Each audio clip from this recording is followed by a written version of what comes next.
ملک کے سب سے بڑے شہر کراچی میں مونسون کی بارش نے جہاں کئی قیمتی انسانی جانیں نگل لیں، وہیں عوام کو مختلف قسم کے عذابوں میں مبتلا کر دیا۔ سڑکیں، گلیاں، محلے ڈوب گئے، سڑکوں پر بدترین ٹریفک جام رہا۔ سیوریج کا پرانا سسٹم اس بارش کو سہار نہیں سکا اور ڈیفنس جیسے علاقوں تک میں گٹر ابلتے رہے اور فواروں کا منظر پیش کرتے رہے۔ موٹر سائیکل سوار گھنٹوں اپنی سواریوں کو دھکے لگا کر منزل تک پہنچنے کی کوشش میں ہلکان رہے۔ بارش کے ساتھ تیز ہوا نے متعدد درختوں کو جڑ سے اکھاڑ دیا۔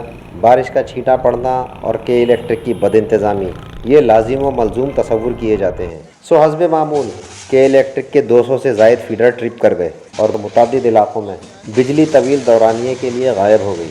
سب سے افسوسناک پہلو یہ ہے کہ تھوڑی دیر کی بارش میں 9 انسان اپنی جان کی بازی ہار گئے۔ لیاقت آباد انگارہ کوٹ میں دیوار گرنے سے ایک خاتون سمیت ایک معصوم بچی اپنی جان سے گئے تو مومن آباد اور کیماڑی میں کرنٹ لگنے سے 2 ہلاکتیں ہوئیں۔ یہ بات واضح رہے کہ یہ بارش پورے شہر میں نہیں ہوئی، یہ صرف شہر کے مشرقی اور جنوبی حصے میں زیادہ ہوئی، ضلع وسطی بھی اس سے متاثر ہوا۔ تاہم شہر کا شمالی حصہ جو ایک بہت بڑے رقبے پر مشتمل ہے اس بارش سے محروم رہا، یعنی نیو کراچی، نارتھ کراچی، گلشن معمار وغیرہ۔ سوال یہ ہے کہ کیا یہ بارش یکا یک بلا اطلاع آئی تھی؟ اس کی پیشگوئی تو بہت دن پہلے ہی کی جا چکی تھی۔ شہری اور بلدیاتی ادارے اس دوران کیا کرتے رہے؟ سڑکوں پر بدترین ٹریفک جام کا ذمہ دار کون ہے؟ شارع فیصل تک بدترین ٹریفک جام کا منظر پیش کرتی رہی۔ یہاں سے تو وزیر وزراء بھی گزرتے ہیں۔ ٹریفک پولیس، کمشنر کا ادارہ، بلدیہ عظمیٰ اور وزارت بلدیات کے اہلکار اس بارش میں عوام کی داد رسی کے لیے کیا کرتے رہے؟